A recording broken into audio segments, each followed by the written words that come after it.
Imagine walking through a graveyard at night. The wind is howling, the tombs are silent, then suddenly you hear screaming. Not ordinary screaming. The kind that sends chills down your spine. The villagers knew exactly who it was. Everyone did. There was a man living among the dead. A man so violent that nobody dared approach him. A man so powerful that chains could not hold him. A man who terrified an entire region. Parents warned their children about him. Travelers avoided the area. People crossed to the other side rather than risk seeing him. But one day, a boat arrived on the shore, and everything changed, because Jesus had come.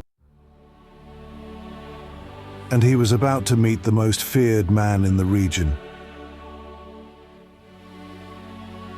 This story takes place near the Sea of Galilee. The Bible tells us that the man lived among the tombs. Think about that. Not in a house, not with family, not with friends, among the graves, among the dead. Day and night he wandered through the hills, crying out, screaming, hurting himself with stones.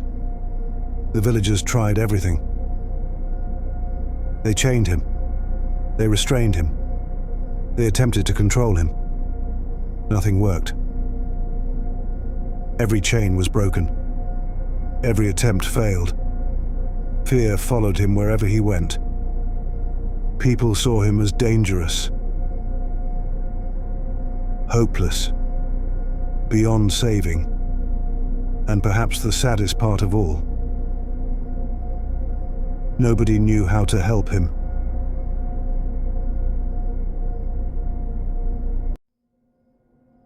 After crossing the sea, Jesus stepped onto the shore. Immediately the man ran toward him. Imagine the scene. The disciples watched in fear. The villagers watched from a distance. Everyone expected violence. Everyone expected chaos. But Jesus stood calmly. The man fell before him. And then something shocking happened. The voice speaking wasn't entirely his own. A dark power spoke through him, and it recognized Jesus immediately. Think about that. Many people doubted Jesus. Many people questioned him. But the forces of darkness knew exactly who he was. They knew his authority. They knew his power. And they were afraid. Jesus asked, "What is your name?" The answer came, "My name is Legion, for we are many." A Roman legion contained thousands of soldiers. The point was clear.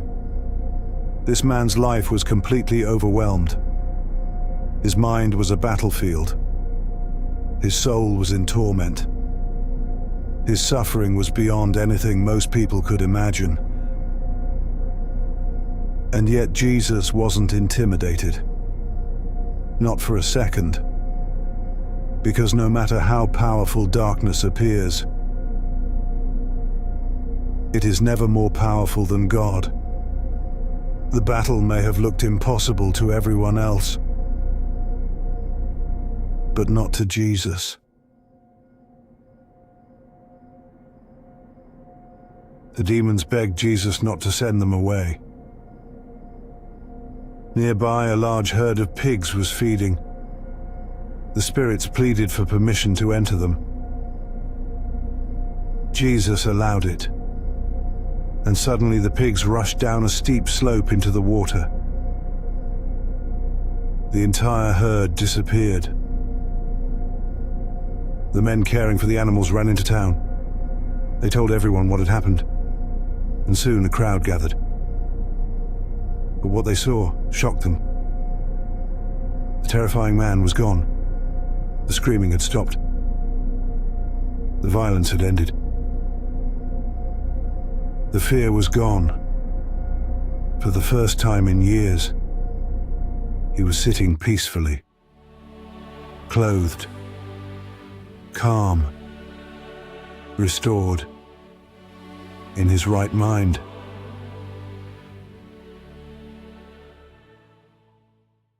You might expect celebration, you might expect joy, but that's not what happened. The people became afraid, not of the man, of Jesus, because they had just witnessed undeniable power.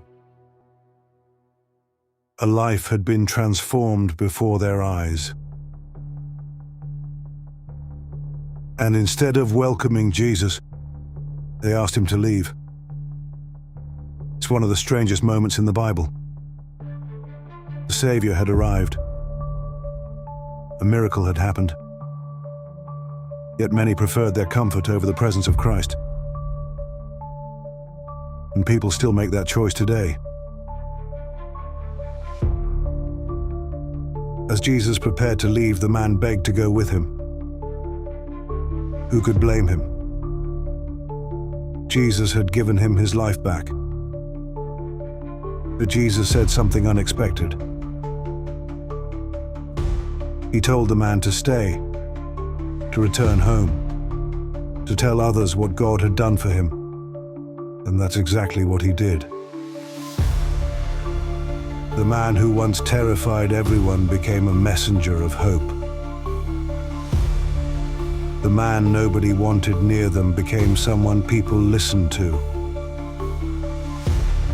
His story became his testimony.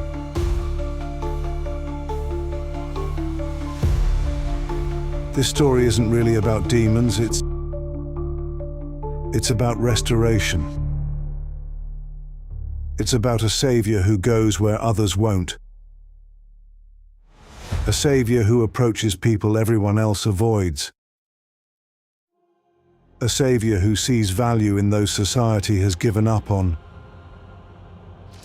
Maybe you've never lived in a graveyard, but perhaps you've experienced loneliness, shame, fear, brokenness. If so, remember this. The people saw a hopeless case. Jesus saw a life worth saving. And he still does. No one is too broken. No one is too far gone. No one is beyond the reach of God's grace. Because the same Jesus who transformed the man among the tombs is still changing lives today.